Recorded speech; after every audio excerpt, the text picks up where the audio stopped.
We're back. Hey. All right. So halfway through our last video. The internet went out. Yep, the internet went out. So here we are. Give me just a second. I'm still learning. I'm sorry. There we go. Perfect. Okay, so we stopped with viruses and kind of got into bacteria, but we're just going to hit bacteria again since the internet went out. All right, so bacteria.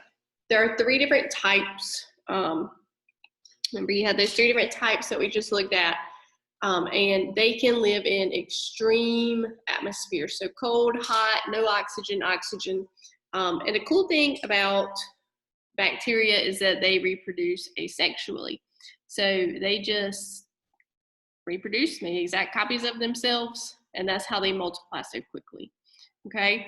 How we treat bacteria infections, bacterial infections, is with an antibiotic. So if you've ever gone to the doctor and you've gotten the little pink stuff, the amoxicillin, that is an antibiotic. Penicillin, augmentin, anything, usually a cillin on it, is an antibiotic. But there's also different ones. But those kill bacteria, which is why it's treatable, unlike a virus. When you get a virus, remember, you just kind of have to wait the course and treat the symptoms. Okay? So if we go down to this question right here, what is antibiotic overuse? You may have heard about it, you may not, but we're getting to a point in our world where medicine is so advanced than it used to be, much more advanced than it used to be, that these antibiotics that, and you can see this note right here, antibiotics that once treated diseases are becoming mutant or resistant to specific bacteria. So they're actually able to survive and not die once the antibiotic is introduced into their system, which means that if I was sick, I would not get better. And so it's creating this mutant bacteria that is not dying off. It's just continuing to reproduce asexually, and in turn, it's making you more sick. So what is the problem with antibiotic overuse? If you have a common cold and you go to the doctor and you say, I need antibiotics, well, do antibiotics treat a common cold? No. No, because the cold is a cold virus, right? And so the doctors are going to be more hesitant to give you an antibiotic because they don't want you to become immune, your body not respond and start to create these resistant bacteria. And it's also very important to take our antibiotics like you're supposed to. If it says take for 7 days, you really need to take it for 7 days. Mm-hmm. Because I know a lot of times people stop taking it after 3 days because they start feeling better. Mm-hmm. Well, then your body gets like a resistance to the antibiotic, and it doesn't work as well.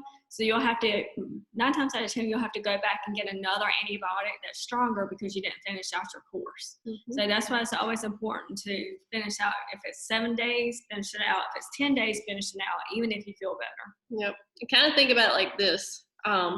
If the doctor gives you 10 days worth of antibiotics and you only take 3 days, because after that 3rd day, you're like, oh, I feel so much better, whatever, I'm not taking it anymore. There's still bacteria, they're still nasty inside of your body.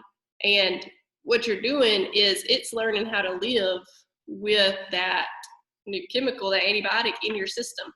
And so you put it back in there and it's not going to work because that bacteria has learned how to survive with that in your system. Right. Which is how you become resistant to antibiotics. It's called antibiotic resistant, which is not a good thing. Okay. So far, viruses, non-living, they need a host cell. They inject their genetic DNA. Bacteria is living. It's an organism. Most of the times, unicellular. Are there multicellular bacteria? Mm-mm. No? Okay, just unicellular. But those are living, and you can treat antibiotics with, bacteria with antibiotics. They can live in colonies. Yep, they can live in colonies. All right, so fungi. So fungi, we always think of like athlete's foot, because that's exactly what it is, but they can reproduce sexually, and they can also reproduce asexually by releasing spores. Spores are really hard to kill because they form a coat over it, and they won't break out or release until the time is right, okay? But they're really hard to kill because they have an extra layer on them. So it gives them an advantage. What they can do is they can attack your tissue and they can cause disease. So another type of fungi is mold, black mold, which can cause severe allergies for people. They can cause like a lot of respiratory infections in people for fungi. Yep. And when you get to your gallery walk posters today, I can go ahead and click on it. Some of y'all have stinky feet. You may have some athlete's foot going on, which is a fungus, and you should get that treated. All right, but here are some examples of fungal infections. So there's athlete's foot. That's a bad case. Yeah, that's really bad. If your feet smell like a nasty odor after, like if they get sweaty or moisture causes this to occur. This is a ringworm, which is also a fungal infection. But you have to take antifungal medications. You would go to the doctor, and you'd have to do that because you don't want to, pass it on to anyone else. All right. And something else with fungi that I think is super cool. You think about the bad things, but it's not always bad. There's some plants that produce fungi, but you have to have it in order for kind of like the plant cycle to work. That's the plant cycle thing, but. Here comes Miss Bolt. Hey, Miss Bolt. Let me try to think about it. Hey, y'all, and something scientific happened. Something scientific happened. We're talking about fungi right now. Yeah. Ooh, there's a bunch of fungi growing in here, probably. Probably so. But let me think. Plants have to have a certain amount of fungi in order for them to properly grow. Which is a lot of times when you dig in soil or something, or it's sitting there, you'll go and turn it over, and it looks like nasty on it, but it's fungi. Mm-hmm. In the soil. Another example, penicillin, the antibiotic, is made from fungi. So yeah. Yep. Okay. Let me get back to where I was. Weebly. Still learning this. Be patient. All right. All right. Parasites. Parasites. Ooh. They're my favorite. All right. So a parasite, it's an organism that feeds on a host. So the one that comes to my mind, the most common, especially if you like go outside and play in the woods, I've had a few of these. You can see them on animals sometimes, but ticks. Ticks will simply just kind of attach, and if you don't get rid of it in time, it will kind of burrow in and actually go inside of you, which is not a good thing. It can cause Lyme's disease. But the way that it survives is it literally lives off of you. So yeah, it's taking your blood, your nutrients, and that's not a good thing. Okay, you never want anybody or anything literally sucking the life out of you. Okay, so some examples here, you have tapeworms. They can live in the small intestines, and they're kind of cool because they're very adapted to their environment now. So they literally just suck the nutrients. So for instance, I think this happened 2 years ago. CJ, my little Cocker Spaniel, he was more of a puppy, and you hear that puppies have to be treated for worms. But he was little, and so we hadn't started giving him his worm medicine yet. Well, after one weekend, he was super lethargic, and he just was not himself because he's usually crazy. And so I got really worried and took him to the emergency vet, and he almost died. And he almost died because he had a parasite in him, and a parasite, they were actually tapeworms. And the doctor could pull it out, and it was like, you know, huge long worms that were literally just living in his small intestines. But the problem is that while he was still eating with these guys, the tapeworms were taking all of his nutrients. So anything good that came into his system, they took. So he had reached the point the night I had started noticing him being that he had no energy. These guys had literally sucked the whole life out of him, and he almost died from it.